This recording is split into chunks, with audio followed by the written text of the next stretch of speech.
नमस्कार दोस्तों, स्वागत है आपका मिस्टर इंडियन टीचर पर। आज हम लेकर आए हैं हमारा जो चैप्टर चल रहा था वास्तविक संख्याएं, उसका पार्ट 5।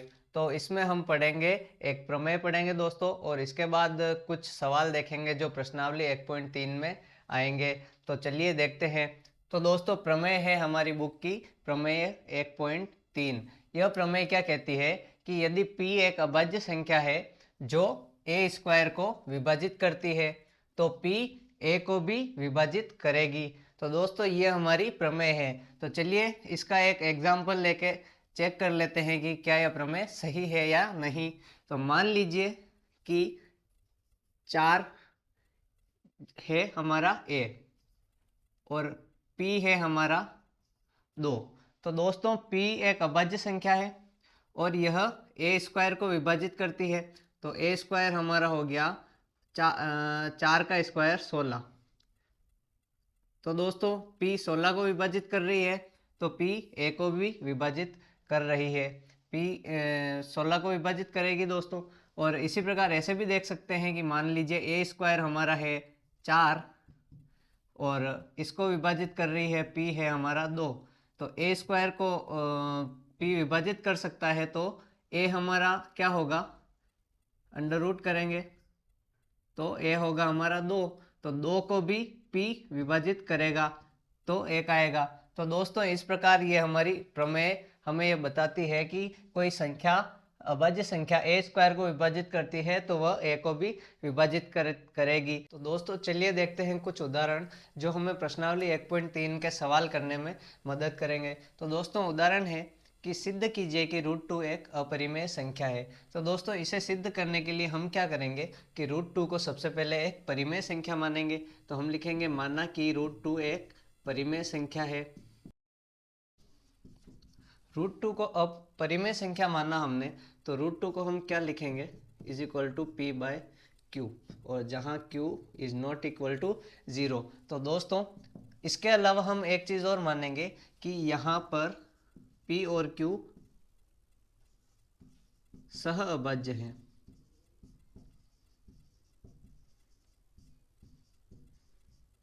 तो दोस्तों, यहाँ पर p और q सह अभाज्य है। तो सह अभाज्य का मतलब क्या होता है दोस्तों, कि वह दोनों संख्याएं जो सह अभाज्य होती हैं उनका एचसीएफ केवल एक होता है, यानी वो दोनों सिर्फ एक से भाज्य होती हैं, इसके अलावा किसी से भाज्य नहीं होती है। मतलब ये दोनों सिंपलेस्ट फॉर्म में लिखी हुई भिन्न के रूप में हैं, ये एक के अलावा किसी से नहीं कट सकती। तो यह हमारा मानना होगा यहाँ पर। ठीक है दोस्तों, अब आगे हम क्या करेंगे, दोनों तरफ स्क्वायर करेंगे तो हमें मिलेगा 2 बराबर P square by Q square. इसे हम आगे सोल्व करेंगे तो हमें मिलेगा 2q² बराबर पी स्क्वायर। और आगे सोल्व करेंगे दोस्तों तो इसे हम ऐसे लिख सकते हैं कि q² बराबर पी स्क्वायर बाय 2। तो इसे हम अपनी इक्वेशन मानेंगे, इक्वेशन 1। और अब हम क्या करेंगे दोस्तों, हमारी जो प्रमेय 1.3 है उसका प्रयोग करेंगे। प्रमेय 1.3 क्या कहती है कि कोई अभाज्य संख्या पी स्क्वायर को विभाजित करती है। तो माना कि 2 हमारी अभाज्य संख्या है, वह पी स्क्वायर को विभाजित करती है तो वह पी को भी विभाजित करेगी। तो यही हमारी प्रमेय 1.3 कहती है। तो हम प्रमेय 1.3 से ऐसे लिख सकते हैं कि 2p को भी विभाजित करेगा, प्रमेय 1.3 से। तो p बाय 2 भी पॉसिबल होगा दोस्तों कि p 2p को भी विभाजित करेगा। माना कि 2 ने p को विभाजित किया और हमें मिल रहा है k, विभाजित करने पर k1 हमें मिला। तो अब हम दोस्तों क्या करेंगे कि इस इक्वेशन का भी स्क्वायर करेंगे। और स्क्वायर क्यों करेंगे, क्योंकि हम यहाँ से पी स्क्वायर की वैल्यू निकाल के इसमें रखेंगे। तो इसका स्क्वायर करेंगे दोस्तों हम, तो हमें मिलेगा पी स्क्वायर बराबर 2 को पहले इधर ले लेंगे तो हमें मिलेगा 2k1 का होल स्क्वायर। 2 को पहले इधर ले लिया फिर स्क्वायर किया तो 2k1 का होल स्क्वायर हमें वैल्यू मिली। तो इसे हम अपनी इक्वेशन 2 मानेंगे। अब हम क्या करेंगे कि हम लिखेंगे दोस्तों समीकरण 2 का मान समीकरण 1 में रखने पर, तो समीकरण 2 का मान समीकरण 1 में रखेंगे।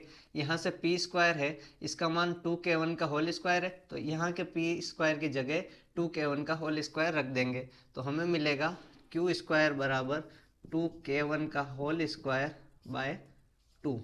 अब दोस्तों हम क्या करेंगे कि क्यू स्क्वायर के लिए सिद्ध करेंगे कि क्यू स्क्वायर बाय 2 और इधर कोई भी पूर्णांक आ जाएगा k1 की टर्म में, तो हम फिर ये कह सकेंगे कि q बाय 2 भी पॉसिबल है अगर क्यू स्क्वायर 2 से विभाजित है। इसी प्रकार प्रमेय का प्रयोग करके तो दोस्तों अब हम q के लिए सेट करते हैं इसे, तो हम लिखेंगे क्यू स्क्वायर, इस 2 को इधर लाए 2q स्क्वायर बराबर इस 2 का स्क्वायर होगा तो क्या आ जाएगा 4, तो यहाँ आ जाएगा 4, बाहर निकलेगा तो स्क्वायर आएगा और स्क्वायर आके इधर नीचे ले आएंगे तो 4 आ जाएगा बराबर k1 का होल स्क्वायर। तो दोस्तों अब ये कट जाएगा 2 बार, तो हमें मिलेगा क्यू स्क्वायर बाय 2 बराबर k1 का स्क्वायर। तो यहाँ k1 का स्क्वायर दोस्तों कोई भी चीज़ हो सकती है, कोई भी पूर्णांक हो सकता है। तो अब हम वापस इस पर हमारी प्रमेय 1.3 का प्रयोग करेंगे। तो 1.3 का प्रयोग करके दोस्तों हम लिखेंगे कि यदि क्यू स्क्वायर 2 से विभाज्य है तो क्यू भी 2 से विभाज्य होगा।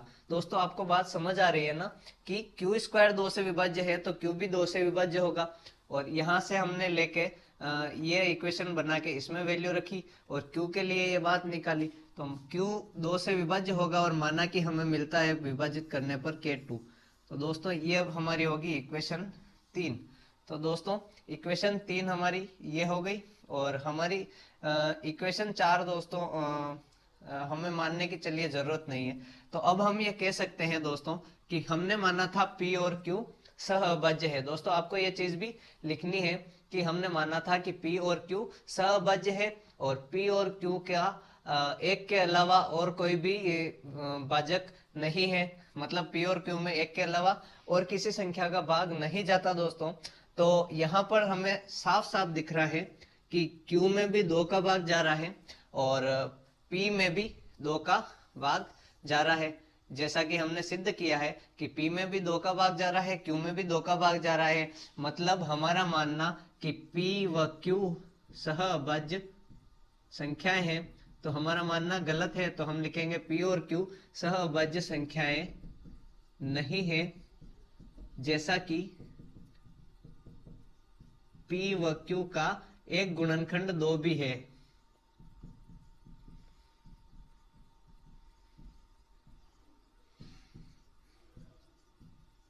तो दोस्तों P और Q का एक गुणनखंड 2 भी मिल रहा है, P और Q 2 से भी विभाजित हो रही है, तो P और Q हमारी सहअभाज्य संख्याएं नहीं होंगी। इसलिए हम ये कह सकते हैं कि √2 एक अपरिमेय संख्या है। हमारा ऐसा मानना कि यह परिमेय संख्या है, यह बात गलत है। अतः √2 एक अपरिमेय संख्या है।